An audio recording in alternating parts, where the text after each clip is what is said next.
ఇది కేవలం సమాచారంగా మాత్రమే భావించండి. వైద్య నిపుణులను సంప్రదించండి. బీపీ అండ్ హైపర్ టెన్షన్ అండి. What is hypertension actually? హైపర్ టెన్షన్ యాక్చువల్గా ఏంటంటే మన హార్ట్లో chambers, left chambers, right chambers ఉంటాయి. సో హార్ట్ పంప్ చేయడానికి లెఫ్ట్ వెంట్రికల్ అనేది కొంచెం ఒక ప్రెషర్ ఎగ్జర్ట్ చేస్తుంది. దాన్ని హైపర్ టెన్షన్ అంటారు. సో మరి హైపర్ టెన్షన్ అనేది ఈ మధ్య కాలంలో బాగా పెరిగిపోవడానికి లైఫ్ స్టైలే కారణమా అండి? సెడెంటరీ లైఫ్ స్టైల్ ఎక్కువైపోయింది, ఫిజికల్ యాక్టివిటీ తక్కువైపోయింది. సో వీటితో పాటు డైటరీ హ్యాబిట్స్ ఇవన్నీ యాడ్ ఆన్ అయ్యి ఈ హైపర్ టెన్షన్ అనేది మనం చాలా ఎర్లీగా చూస్తున్నాం. Life style, diet, stress, habits అన్నీ it's very hard to monitor. ఎక్కడెక్కడ మనం చేజారిపోతున్నాము. టీనేజ్ సెగ్మెంట్లో మనం అట్లీస్ట్ బీపీ రిలేటెడ్ ఇష్యూస్ ఏమన్నా ఉన్నాయా, లేకపోతే హార్మోనల్ రిలేటెడ్ ఫెమిలియల్ అంటాం, జెనెటిక్ అంటాం. సో ఈవెన్ యంగర్ కిడ్స్లో they will have high cholesterol, high BP.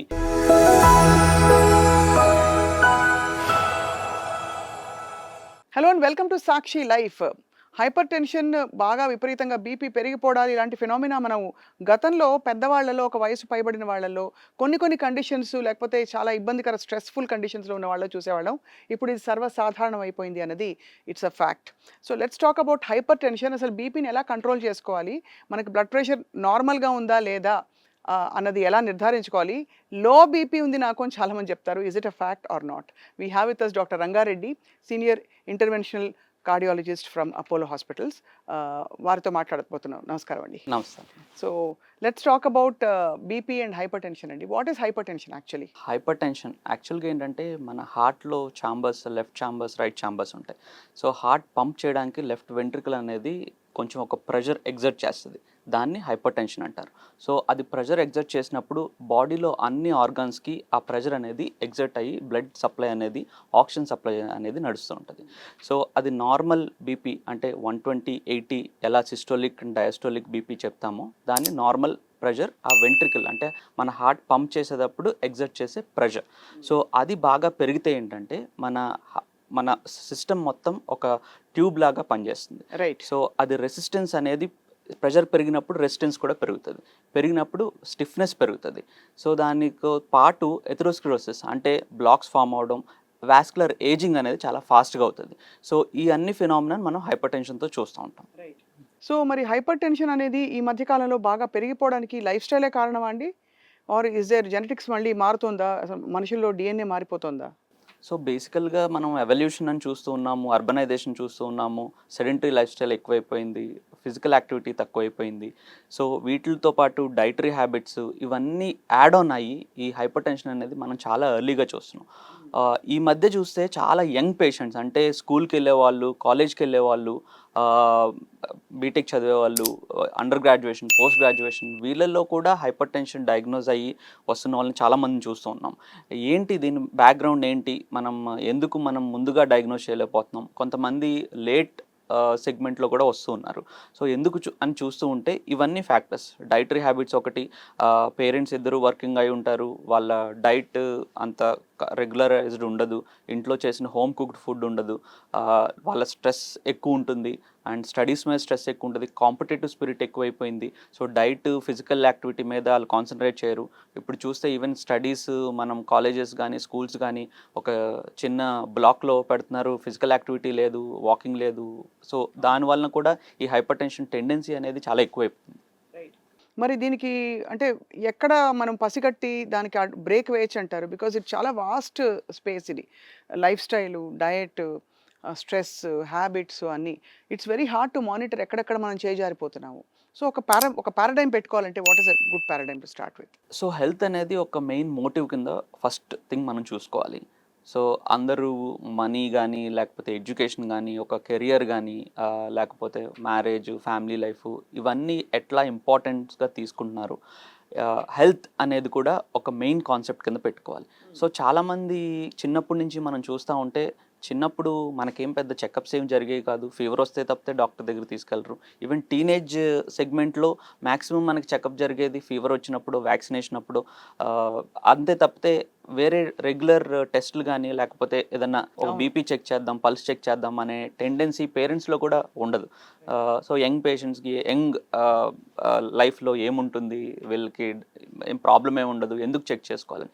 So teenage టైంలో, అట్లీస్ట్ టీనేజ్ టైంలో అంటే ఇప్పుడు మనకి pre diagnostic, even post partum, even delivery అయిన తర్వాత ఇప్పుడు టెస్ట్లన్నీ చేస్తూ ఉన్నారు. ఏమన్నా హార్ట్లో ప్రాబ్లం ఉన్నా, ఏదన్నా ఇష్యూస్ ఉన్నాయా, కంజనిటల్ అబ్నార్మాలిటీస్ ఏమైనా ఉన్నాయా అని డయాగ్నోస్ చేసినాం. సో ఆ తర్వాత టీనేజ్ సెగ్మెంట్లో మనం అట్లీస్ట్ బీపీ రిలేటెడ్ ఇష్యూస్ ఏమన్నా ఉన్నాయా, లేకపోతే హార్మోనల్ రిలేటెడ్ ఫెమిలియల్ అంటాం, జెనెటిక్ అంటాం. సో ఈవెన్ యంగర్ కిడ్స్లో they will have high cholesterol, high BP, మనకి తెలియవు, వాళ్ళకి సిమ్టమ్స్ కూడా రావు. జెనెటిక్గా వస్తుందా? జెనెటిక్ ప్రిపాండరెన్స్ ఎక్కువ ఉంటుంది. సో వాళ్ళకి ఎర్లీగా ఒక 1-2 డికేడ్స్ ఎర్లీగా మొదలవుతుంది. మామూలుగా ఒక 30-40కో, మనం నార్మల్గా అంతకుముందు 40-50 వరకు అసలు బీపీ చూసేవాళ్ళం కాదు. ఇప్పుడు 20-30 కూడా బీపీ చూస్తూ ఉన్నాం.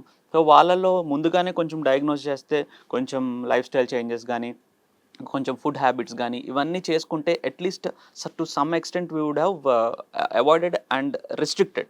సో వాస్కులర్ ఏజింగ్ అని మాట్లాడుతున్నాం. ఏంటంటే టీనేజ్లో ఈ బీపీ వీటి వల్ల తొందరగా వాస్కులర్ ఏజింగ్ వచ్చేసి heart problems, brain strokes, liver issues, kidney issues ఇవన్నీ తొందరగా వస్తున్నాయి. సో అవి అట్లీస్ట్ మనం రిస్ట్రిక్ట్ చేసి ప్రొలాంగ్ చేయొచ్చు. 40 ఏళ్ళకి 30 ఏళ్ళకి వచ్చేది మనం 60 ఏళ్ళు 70 ఏళ్ళకి ప్రొలాంగ్ చేయొచ్చు. మందులు లేకుండా హైపర్ టెన్షన్ నివారించే కొన్ని మార్గాలు ఏమైనా ఉన్నాయా? సో హైపర్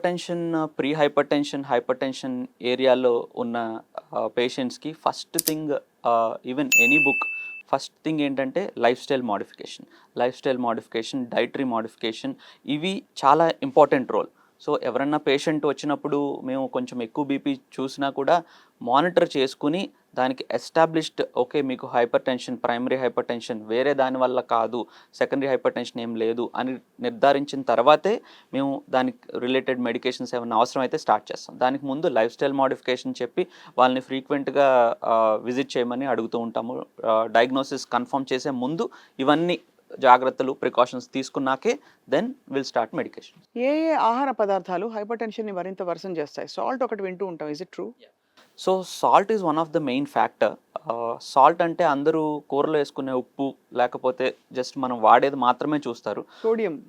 సో ఏంటంటే మనకి మల్టిపుల్ ప్రాసెస్డ్ ఫుడ్లో, మీ ప్యాక్డ్ ఫుడ్లో ఏదైతే పార్సల్ చేసే ఫుడ్ ఉంటుందో, ప్యాక్డ్ ఫుడ్ ఉంటుందో, దీంట్లో అన్నిట్లోనూ preservative, salt is a main preservative. So salt అనేది దాంట్లో యాడ్ చేస్తారు, పికిల్స్లో యాడ్ చేస్తారు, సాసెస్, కెచప్, సోయా సాస్, ఇట్లా అన్నిట్లోనూ మీరు ఏదైతే తీసుకుంటున్నారో, ఈవెన్ బ్రెడ్స్లో లైక్ బేకింగ్ సోడా, ఇవన్నీ కూడా ఏంటంటే ఈ సాల్ట్కి యాడ్ ఆన్ అవుతుంది. సో ఇవన్నీ మనకు కనిపించవు. ఓకే నేను ఇలా బర్గర్ తింటున్నాను, దాంట్లో సాల్ట్ ఉండదేమో, బిర్యానీ తింటున్నాను, ఉప్పు తక్కువ వేసుకుంటున్నాను, మసాలాలో కూడా సాల్ట్ ఉంటుంది. సో ఇవన్నీ యాడ్ ఆన్ ఫ్యాక్టర్స్. చాలామందికి ఓకే కూరలో ఉప్పు తగ్గిస్తే చాలు, పెరుగులో ఉప్పు వేసుకోకపోతే సాల్ట్ లేదు, అంతే, అదొక్కటే మైండ్లో ఉంటుంది. But that's not the final thing. But అది ఎంతవరకు మరి తగ్గించడం వల్ల ఎంత కాలంలో రివర్స్ అవుతుంది? సపోజ్ కాన్షియస్గా ఇవాళ నుంచి సాల్ట్ మొత్తం తగ్గించేసేయండి, అసలు తీసేయండి సాల్ట్ డైట్ నుంచి అని కూడా చాలామంది చెప్తున్నారు. సాల్ట్ తీసేసి ఒక 3 వీక్స్ తిని చూడండి, you see how different you feel అంటున్నారు. Is it true? సాల్ట్ మరీ తీసేయాలి, మనకి బాడీలో సోడియం కాంటెంట్ కూడా చాలా అవసరం. సో సాల్ట్ కంప్లీట్గా తీసేయాలని చెప్పట్లేదు. సో సాల్ట్ రిస్ట్రిక్ట్ చేస్తాం. సో ఈ ఎక్స్ట్రా యాడ్ ఆన్స్, బ్రెడ్స్ కానీ, సాసెస్, కెచప్స్, అవి అవాయిడ్ చేస్తే most of the salt content మనకు తగ్గించవచ్చు. మనం ఫ్రెష్గా చేసుకునే కూరల్లో, ఇంట్లో చేసుకునే వంటల్లో కంపారిటివ్లీ కొంచెం తక్కువ ఉప్పు, తక్కువ మసాలా వేసుకుంటే దానికి మనకి లిమిటెడ్గా సరిపోతుంది. కంప్లీట్ రివర్సల్ అంటే మనకి salt one of the factor. So there will be other factors also. Main thing అసలు సెకండరీ ఏమన్నా ఉందా అని చూసుకుంటాము. ప్రైమరీ హైపర్ టెన్షన్ అంటే ఈ సాల్ట్ లైఫ్ స్టైల్ అనేది ఒక పర్టికులర్ ఎక్స్టెంట్ వరకు అది కంట్రోల్ చేస్తుంది. దాని పైన ఇంకా మనం still we tried for 1 month, నెల, 2 నెలలు, 3 నెలలు మనం ట్రై చేసాం, అయినా కూడా బీపీ అన్కంట్రోల్గా ఉంటుంది. ఈసీజీలో 2D ఎకోలో బీపీ చేంజెస్ కనిపిస్తున్నాయి, కిడ్నీలో చేంజెస్ కనిపిస్తున్నాయి అంటే డెఫినెట్గా మనం కంట్రోల్ చేసుకోవడానికి మెడికేషన్స్తో చూడాలి. కొన్ని కామన్ సిమ్టమ్స్ చెప్పండి డాక్టర్ రంగారెడ్డి గారు. అంటే హైపర్ టెన్షన్ ఉన్న వాళ్ళకి, లేదు డెవలప్ అవుతోంది అని తెలుసుకోవడానికి. సో హైపర్ టెన్షన్, అందుకే మేము చాలా హైపర్ టెన్షన్ అవేర్నెస్ క్రియేట్ చేయడానికి ట్రై చేస్తున్నాం. హైపర్ టెన్షన్ ఉన్న వాళ్ళందరికీ ఆల్మోస్ట్ 70-80%కి సిమ్టమ్స్ అనేవి ఇనీషియల్గా తెలియవు. కొంతమందికి కొంచెం హై ఫ్లక్చువేషన్స్ ఉంటున్నప్పుడు హెడేక్ రావడం కానీ, కొంచెం డిజీగా ఉండటం కానీ, కొంచెం స్వెట్టింగ్ రావడం కానీ, తొందరగా అలసిపోవడం కానీ, తలనొప్పి రావడం, ఇలాంటి కొంచెం సిమ్టమ్స్, దడగా అనిపించడం, కొంచెం ఎగ్జర్ట్ అవుతుంటే అంటే వాకింగ్ కానీ ఏదైనా చేస్తున్నప్పుడు తొందరగా అలసిపోవడం, దడగా అనిపించడం, ఇట్లాంటి సిమ్టమ్స్ జనరల్గా చూస్తూ ఉంటాం. But most of the people చాలా మందికి ఏంటంటే ఈ హైపర్ టెన్షన్ రిలేటెడ్ సిమ్టమ్స్ ఎక్కువ కనిపించవు. అంటిల్ అన్లెస్ చాలా అది హార్ట్ మీద బాగా ఎఫెక్ట్ చూపించేంత వరకు మనకి సిమ్టమ్స్ తెలియవు. సో బేసిక్ సిమ్టమ్ అంటే అందుకనే రెగ్యులర్ యాక్టివిటీ చేయమంటూ ఉంటాము. రెగ్యులర్ యాక్టివిటీ చేస్తూ ఓకే తొందరగా అలసిపోతున్నాము, లేకపోతే హెడేక్ వస్తుంది, లేకపోతే దడగా అనిపిస్తుంది, మధ్య మధ్యలో సడన్గా దడ వస్తుంది. సో ఇవి కూడా ఫ్యాక్టర్స్ అనమాట. సో అప్పుడు మనం అట్లీస్ట్ హార్ట్ రేట్ చెక్ చేసుకోవడం, బీపీ చెక్ చేసుకోవడం, ఇవి బేసిక్.